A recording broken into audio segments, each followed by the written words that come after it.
नमस्कार. तर आपण बघतोय घरोघरी मातीच्या चुलीचा आजचा विवाह स्पेशलचा महा एपिसोड.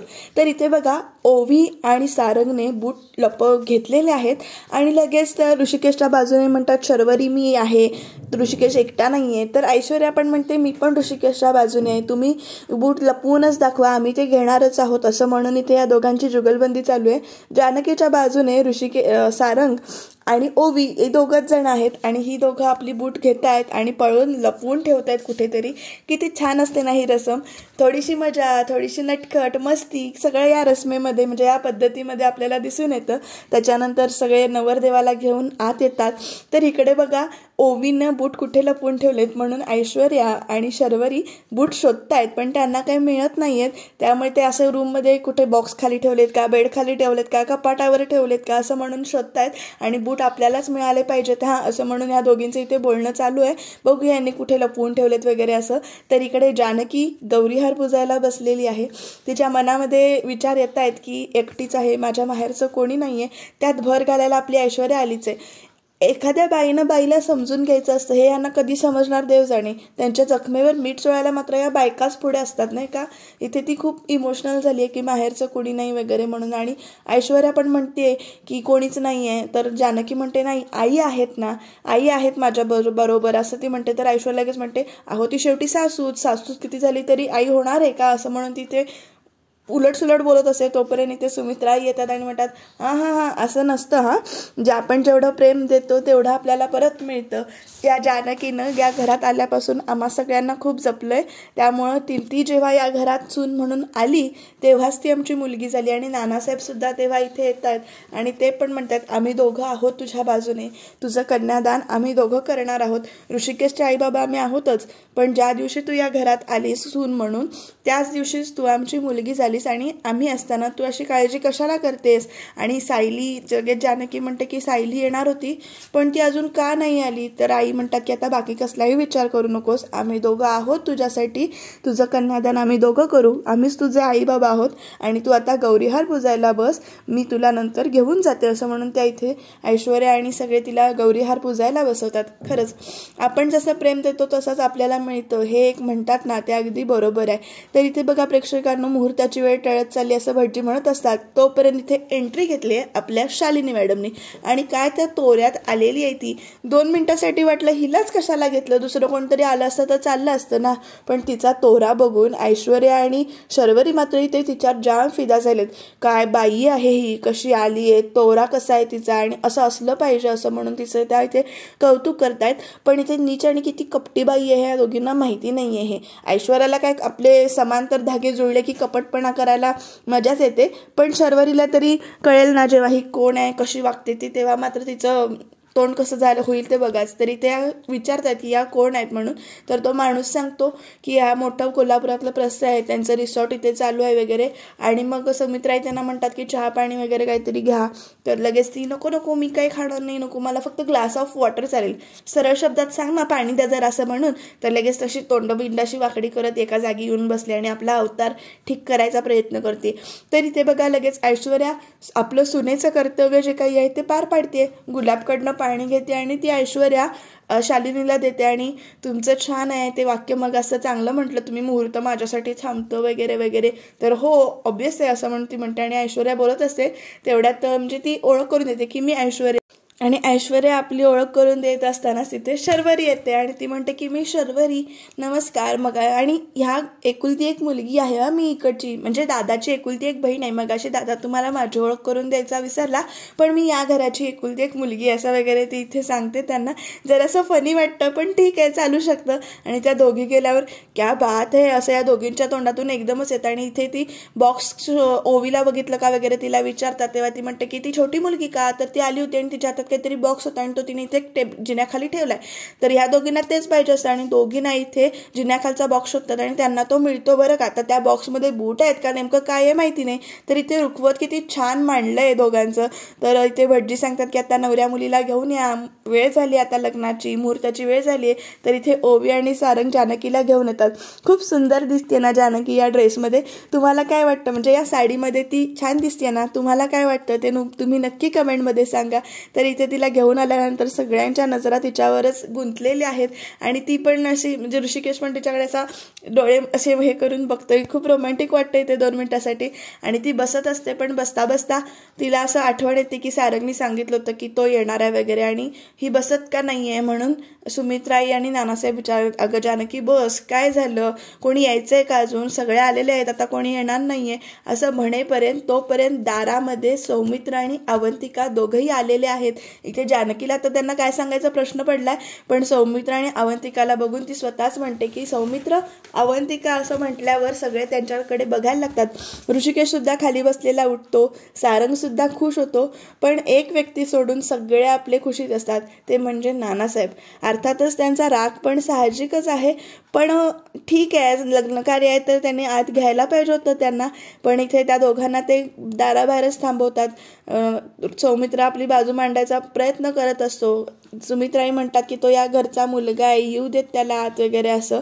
पण नानासाहेब मात्र भलतेच चिडलेले आहेत. ते म्हणतात की ज्या दिवशी हा पळून गेला या घरातून त्या दिवशीच त्याने मुलगा असल्याची सगळी कर्तव्य विसरला किंवा तो मुलगा नाही आहे, आणि भरपूर चिडतात ते. आणि ते अक्षरशः त्यांना घराबाहेरच काढायला बघत असतात. पण इथे तेवढ्यात सगळे समजावायचा प्रयत्न पण करत असतात आणि ते कुणाचाही ऐकायला तयार नाहीत. नानासाहेबांना सौमित्र सांगत असतो की नानासाहेब त्याला येऊ देत ना, तो आपला घरचाच आहे, आपला सक्का आहे ना, परक्यांना तुम्ही आपलंसं करता पण त्याला का आपलंसं करत नाही आहे. इथे सगळेजण टेन्शनमध्ये आहेत की आता नानासाहेब काय करतायत. खरं नानासाहेब काही ऐकायला तयार नाही आहेत.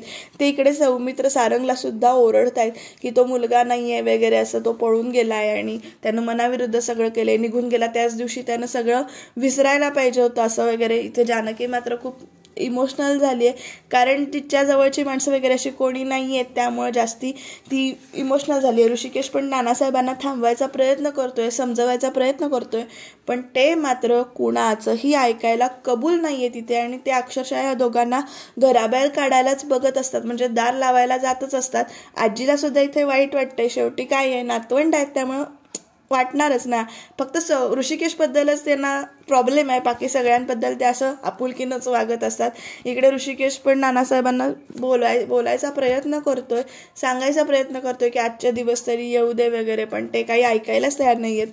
शेवटी ते दार बंद करायला जातात, तेवढ्यात इथे जानकी येते त्यांच्याजवळ आणि म्हणते की आजच्या दिवशी माझी अशी माहेरची माणसं कोणी नाही आहेत, पण माझ्या प्रेमाची, माझ्या जीवाभावाची माणसं माझ्याजवळ असू देत. तुम्ही म्हणताय ना त्यांनी घरात यायचं नाही, तुमचा मान आम्ही राखतो, तुमच्या रागाचा आम्ही आदर करतो, पण प्लीज त्यांना निदान उंबरठ्यात उभं राहून तरी हे लग्न बघू द्या असं म्हणून तिथे त्यांना विनवणी करते.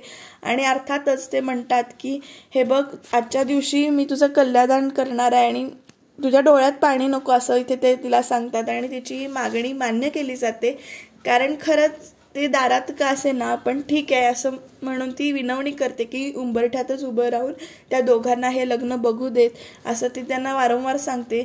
जरा कुठेतरी ते असं, आणि मला काहीच नको तुमच्याकडून आज असं ती इमोशनली सांगते त्यांना. नानासाहेब ती इच्छा मान्य करतात तिची, उंबरठ्यातनंच का असे ना या दोघांना लग्न बघायची परवानगी देतात.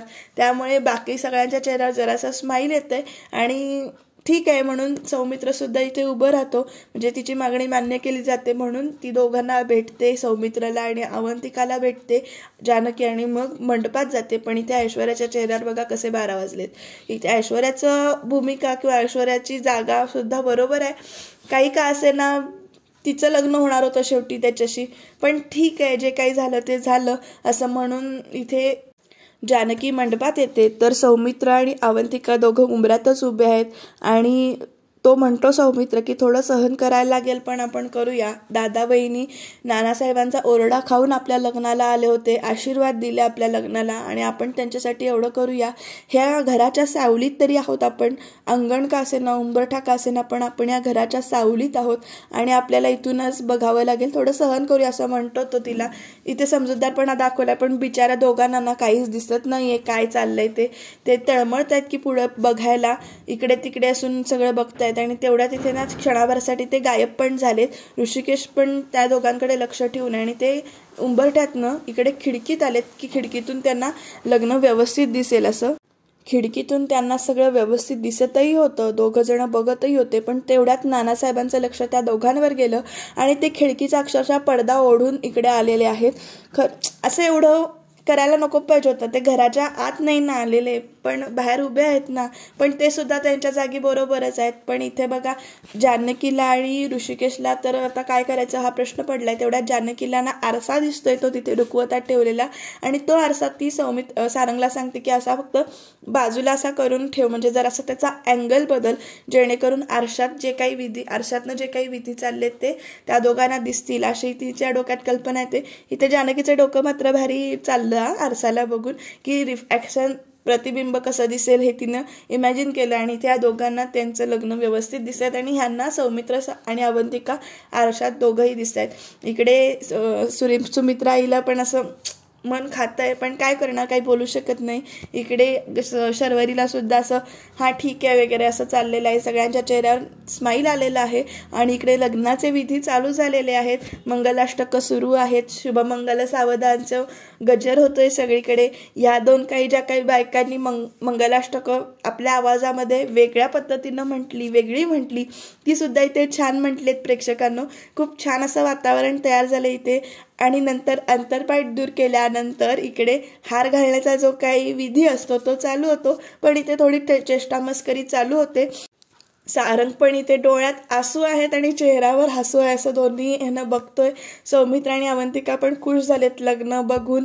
आरशात का असेना, उंबऱ्यात का असेना, पण त्यांनी हे लग्न बघितलं. आणि ते हार घालताना जी काही यांची मस्करी चालू झाली होती ती एक मजेशीरच होती. आणि शेवटी सुमित्राई म्हणतात, कधी ना कधीतरी तुला बायकोसमोर वाकावंच लागेल, ते आत्ता वाक, असं म्हणून ऋषिकेशला वाकायला सांगतात. जानकी ऋषिकेशला हार घालते, आणि तेव्हा ऋषिकेश जानकीला हार घालायला जातो तेव्हा शर्वरी आणि ऐश्वर्या पार्टी बदलून इकडे जानकीकडे येतात. आणि इथे बघा दरवेळी भटजी कसे वैतागतात, पण इथला हा जो कोणी भटजी आलेले आहेत ते सुद्धा हसून एन्जॉय करत होते.